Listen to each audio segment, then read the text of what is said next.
I will hold off on telling you what I think happened, but I want to hear from you to see how far off I am because I'm sure I'm not dialed right in.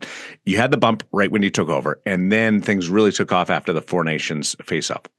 What happened during those 2 weeks that allowed you to come out on fire? Well, I think there was a lot of frustration in our group because we were playing real good hockey for about 6 weeks, but we never found the consistency to take off and catch people. And I think the last 2 weeks before the break, we really got in a mental rut and we got really frustrated. The break allowed us to have a new perspective, especially some of our players that were struggling offensively. And then we came back, and it was funny. We lost the first game in overtime To to Winnipeg. Winnipeg. Yeah. Yeah. And it was the same thing. They scored and like they pulled the goalie and they scored 5 seconds after they pulled the goalie.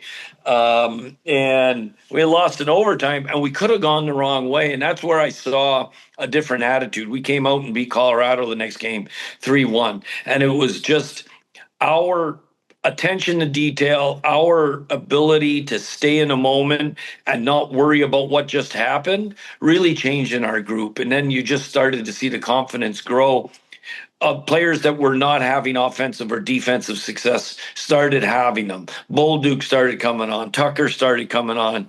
Our top pairing became one of the best pairings in the league. Thomas became the leading scorer in the league after the Four Nations. So all of a sudden, everybody's role just fell perfectly in line because everybody started to play near their top of their level of play that they could muster out the rest of the season. As a staff, did you do something more formal during that break, like a coach's summit or anything like that Yeah, to we change didn't. anything? No, I gave everybody a project to do. We scouted ourselves. So PP coach scouted the PK scouted the PP. I Wow. had the coaches that do the pre-scout scout us 5-on-5 and give me that feedback. We did make a concerted effort to get to our forecheck more often. We added. We didn't.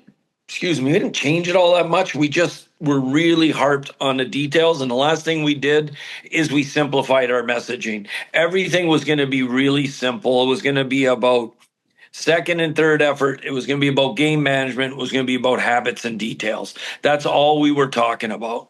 And I think that consistent messaging allowed our habits and details to become really consistent. That allowed our players to grow confidence. And it started defensively and then it started to add offensively.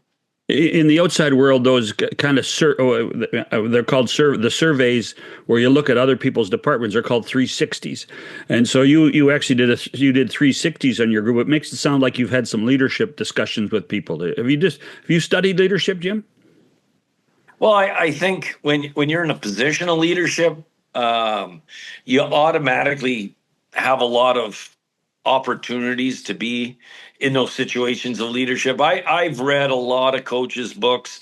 I've read a lot of business books like Good to Great really resonated with me.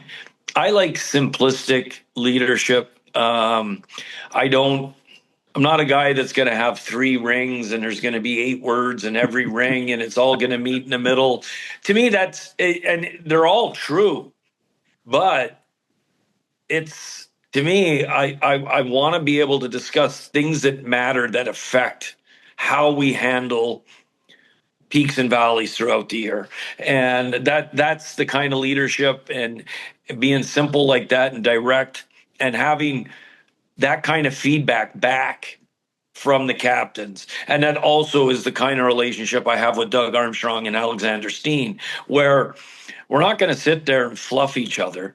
We're going to try and get to the heart of the matter because it's all about progress. And you really got to get to the core issues if you're going to be able to get better, whether it's a positive meeting or it's a meeting where you're, being more in a teaching mode.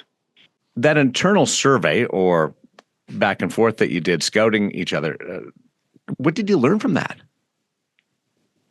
Well, I think what I know from my end of things on the special teams, there was areas that it weren't as clear as I thought they were in my head. You know, a couple of tracking issues on our back check about how quickly we should be doing certain aspects of our structure quicker. And then also, having more diversity to our face-off plays, whether it was D-zone wins or O-zone wins.